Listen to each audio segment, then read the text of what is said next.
Sir ದಯಮಾಡಿ sir ಒಂದು ನಿಮಿಷ. ಅಸಹಕಾರ ಬಂದು ಬ್ಯಾನ್ ಅನ್ನೋದೇನು ಎಲ್ಲ ಒಂದೇ. ಆದ್ರೆ ಈ ಸ್ಥಳದಲ್ಲಿ ಕೂತಿರ್ತಕ್ಕಂಥವ್ರು ಬ್ಯಾನ್ ಅನ್ನ ಪದಗಳನ್ನ ಬಳಸೋದಕ್ಕೆ ಅಧಿಕಾರ ಇರತಕ್ಕಂಥದ್ದು ಕಾನೂನಿಗೆ ಮಾತ್ರ, ಯಾವುದೇ ಒಬ್ಬ ಸಂಘಟನೆಗಾಗ್ಲಿ ಸಂಘ ಸಂಸ್ಥೆಗಳಿಗಾಗ್ಲಿ ಇಲ್ಲ. ದಯಮಾಡಿ ಕ್ಷಮಿಸಿ ಸರ್, ನಮ್ಮ ಅಸಹಕಾರ ಅಂದ್ರೆ it is nothing but A ban. Sonu Nigam ಅವರ ದುರ್ವರ್ತನೆ, ಹಾಗೇನೆ ಅವರು ಆಡದಂಥ ಪದ ಬಳಕೆ, ಇವನ್ನೆಲ್ಲವನ್ನು ನೋಡಾದ ಮೇಲೆ ವಾಣಿಜ್ಯ ಮಂಡಳಿ ಮಾತೃ ಸಂಸ್ಥೆಯ ಅಧ್ಯಕ್ಷರು ಮತ್ತು ಎಲ್ಲ ಪದಾಧಿಕಾರಿಗಳು ಬಾಂಬೆಗೆ ಹೋಗಿದ್ದರಿಂದ ಇವತ್ತು ತಡವಾಯಿತು. ಇವತ್ತಿನ ಈ ಮೀಟಿಂಗ್ನ ಮಾಡಿ ಒಂದು ತೀರ್ಮಾನಕ್ಕೆ ಬಂದು ಎಲ್ಲ ಅಂಗಸಂಸ್ಥೆಯ ಮುಖ್ಯಸ್ಥರನ್ನು ಕರೆದು ಮಾತಾಡಿಸ್ಬಿಟ್ಟು ಒಂದು ತೀರ್ಮಾನಕ್ಕೆ ಬರೋದಕ್ಕೆ ತಡವಾಯಿತು ಅನ್ನೋದನ್ನು ನಮ್ಮ ಈ ಮೂಲಕ ಹೇಳ್ತಾ ಇದ್ದೀನಿ. ಹಾಗೆಯೇ ಇವತ್ತು ನಮ್ಮ ಮ್ಯೂಸಿಕ್ ಡೈರೆಕ್ಟರ್ ಧರ್ಮ ಅವರು ಹೇಳಿದ್ರು, ಅವರೆಲ್ಲರ ಜೊತೆನಲ್ಲಿ ಒಕ್ಕಲಿನ ಮಾತಾಡಿಕೊಂಡು ಒಂದು ತೀರ್ಮಾನಕ್ಕೆ ಬಂದಿದ್ದಾರೆ. ಇನ್ನು ಸಂಘಟನೆಗಳು ಪ್ರತಿಯೊಂದು ಸಂಘಟನೆಯವರು ಕೂಡ ಕೊಟ್ಟಿರ್ತಕ್ಕಂಥ ಕಾಗದದಲ್ಲಿ ಅವರು ಬೇಷರತ್ತು ಕ್ಷಮಾಯಾಚನೆ ಕೇಳಿದ್ರು ಕೂಡ ಅವ್ರಿಗೆ ನೀವು ಅವಕಾಶ ಮಾಡಿಕೊಡ್ಬಾರ್ದು ಅಂತಕ್ಕಂಥದ್ದನ್ನ ಅವರು ಲಿಖಿತ ರೂಪದಲ್ಲೇ ಕೂಡ ನಮಗೆ ಕೊಟ್ಟಿದ್ದಾರೆ. ನಿಷೇಧ ಹೇರಲೇಬೇಕು, ಆತನ ಯಾವುದೇ ಕಾರಣಕ್ಕೂ ಬರಕ್ ಬಿಡಬಾರ್ದು ಅಂತ. ಇದಾದ ಮೇಲೆ ಇನ್ನೂ ಒಂದು ವಿಚಾರನೂ ಕೊಟ್ಟಿದ್ದಾರೆ ನನಗೆ ಇವತ್ತು ಬೆಳಗ್ಗೆ. ಈಗ ಇದರಲ್ಲಿ ಎಲ್ಲಿ ಫ್ರೀಡಮ್ ಪಾರ್ಕಲ್ಲಿ ಒಂದು ಸಂಘಟನೆಯವರು ಪ್ರತಿಭಟನೆ ಮಾಡೋ ಟೈಮಲ್ಲಿ ಅಲ್ಲಿಗೆ ನಮ್ಮಿಬ್ಬರನ್ನು ಕೂಡ ಕರೆದಿದ್ರು. ನಾವು ಹೋಗಕ್ಕೆ ಸ್ವಲ್ಪ ತಡವಾಯಿತು, ನಾನು ಹೋಗ್ಬಿಟ್ಟು ಬಂದೆ.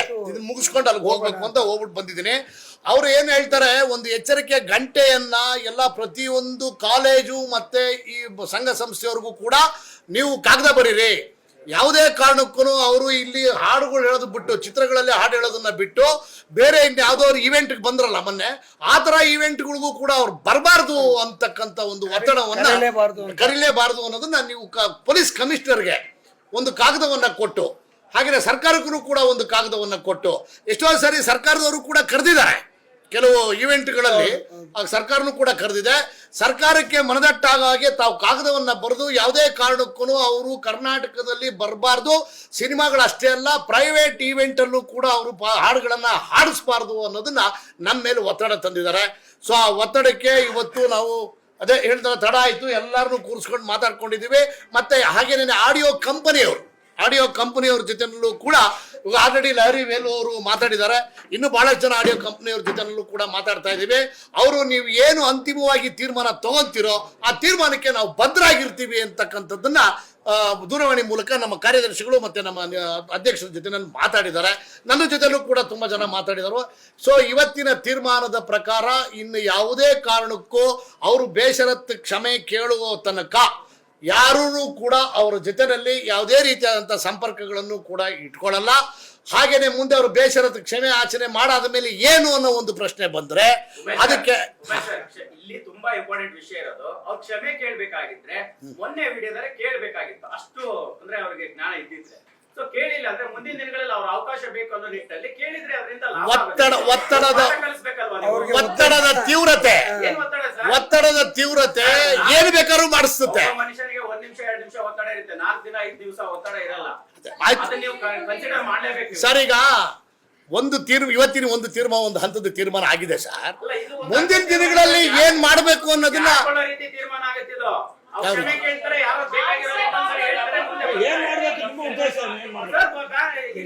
ಸರ್. ನಾನು ನೋಡಿ, ನಿರ್ಮಾಪಕರು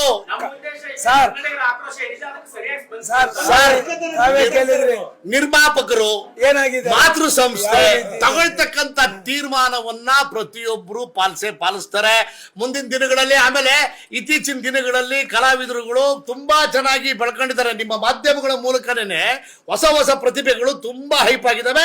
ನಾವು ಮ್ಯೂಸಿಕ್ ಡೈರೆಕ್ಟರ್ಗಳ ಜೊತೆ ಮಾತಾಡಿದಂಥ ಸಂದರ್ಭದಲ್ಲಿ ಅವ್ರಿಗೆ ಈಕ್ವಲೆಂಟ್ ಇನ್ ಯಾರಿದ್ದಾರೆ ಅನ್ನತಕ್ಕಂಥದ್ದು ಶೋಧನೆನೂ ಆಲ್ರೆಡಿ 1 ವಾರದಿಂದ ನಡೀತಾ ಇದೆ. ಸೊ ಇದನ್ನ ಅವ್ರು ಹೇಳಲಿಲ್ಲ, ನಾನು ಹೇಳ್ತಾ ಇದ್ದೀನಿ ಅಷ್ಟೇ. ಯಾವುದೇ ಕಾರಣಕ್ಕೂ ಮಾಡಲ್ಲ.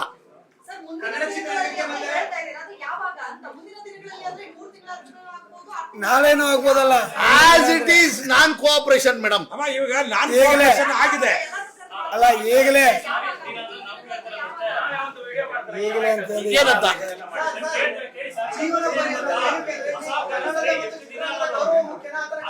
ಸರ್ ಅಂತ ಪರಿಸ್ಥಿತಿ ಬಂದ್ರೆ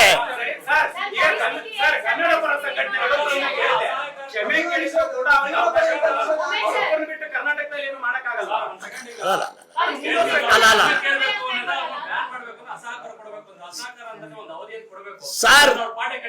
ಸರ್ ದಯಮಾಡಿ ಸರ್ ಒಂದ್ ನಿಮಿಷ.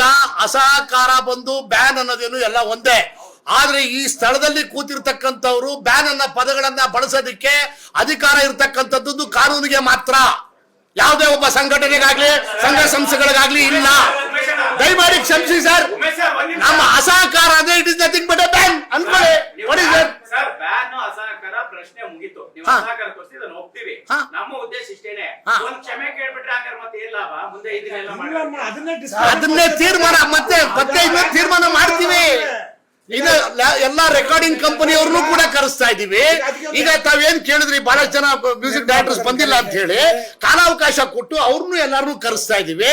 ಹಾಗೇನೆ ಈಗ ರೆಡಿ ಆಗಿರ್ತಕ್ಕಂಥದ್ದನ್ನ ಏನ್ ಮಾಡ್ತೀರಿ ಅಂತ ಕೇಳಿದ್ರಲ್ಲ, ಅದಕ್ಕೂ ಕೂಡ ಒಂದು ತಾರ್ಕಿಕ ಅಂತ್ಯವನ್ನ ಕಾಣಿಸ್ತೀವಿ. ಇನ್ನೊಂದು ವಾರದಲ್ಲೇ ಮಾಡ್ತೀವಿ. 3 ವರ್ಷದ ಕಾಲ ಏನಂತ ಸಂಗೀತ ನಿರ್ದೇಶಕರು ದೂರ ಇಡಕ್ಕೆ ಏನ್ ಬೇಕೋ ಅದನ್ನ ಮಾಡ್ತೀವಿ. ಯಾರು ಮಾಡಿ ಇದು ಊಹಾಪೋಹಗಳಿಗೆ ಕಲ್ಪನೆಗಳಿಗೆ ಬೇಡ ಅಂತ. ಅವಕ್ಕೆಲ್ಲ ಮೂಲ ಕಾರಣಭೂತಿಕರು ನೀವೇ ಮಾಧ್ಯಮದವರು. ಹೌದು ಅಲ್ಲ, ನಿಮ್ಮ ಮಾಧ್ಯಮಗಳ ಮೂಲಕ ಹೊಸ ಇವರು ಯಾರು ಪ್ರತಿಭೆಗಳು ಹೊರಗಡೆ ಬರ್ತಾ ಇದಾವಲ್ಲ. ಸೊ ಅದಕ್ಕೆ ಮಾಧ್ಯಮದವರಿಗೆ ಮೊದಲನೇದು ಥ್ಯಾಂಕ್ಸ್ ಹೇಳ್ಬೇಕಾಗಿದೆ.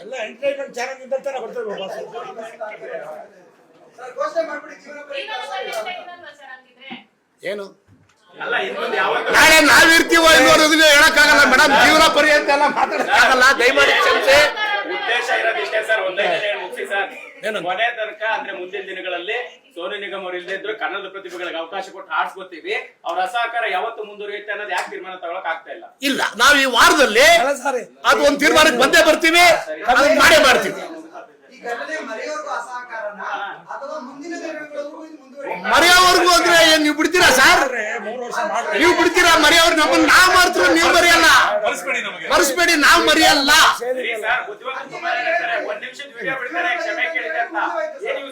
ಅಂದ್ರೆ ಈ ವಾರದಲ್ಲಿ ಇನ್ನೊಂದು ಸಭೆ ಕರೆದು ಅಂತಿಮವಾಗಿ ಅದಕ್ಕೆ ತಾರ್ಕಿಕ ಅಂತ್ಯವನ್ನ ಕಾಣಿಸ್ತೀವಿ ಅಂತ ಹೇಳ್ತಾರ. ಉದ್ದೇಶ ಏನು ಅಂದ್ರೆ ಅದೇ ತೀರ್ಮಾನಕ್ಕೆ ಬರಬೇಕಾಗತ್ತೆ. ನೀವು ಕ್ವಶನ್ ಮಾರ್ಕ್ ಹಾಕೊಳ್ಳಿ ಮೇಡಮ್, ಇಲ್ಲಾಂದ್ರೆ ಬ್ಲಾಂಕ್ ಬಿಟ್ಬಿಡಿ.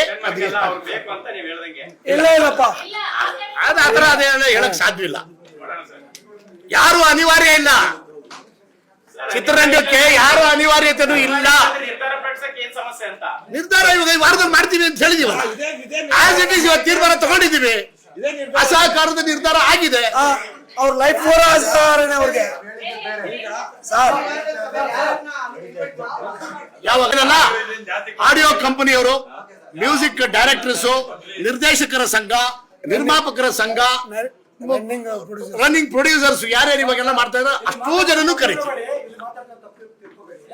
ಈಗ ಎಲ್ಲರೂ ನಮ್ಮ ಒಪಿನಿಯನ್ ಏನಾಗಿತ್ತು ಅದನ್ನ ಯಾಕೆ ಗಾಳಿ ತೋರ್ಬಿಟ್ರಿ ಮತ್ತೆ ಕರೆಯೋದಕ್ಕೆ ಈ ಕ್ಷಣದಿಂದ ಬ್ಯಾನ್ ಆಗ್ಬೇಕು ಅಂತ ನಾವು ಎಲ್ಲರೇ ಅಸಹಕಾರ ಅಂತ ಹೇಳಿರೋದು. ಅಸಹಕಾರ ಅಲ್ಲ, ನಾವು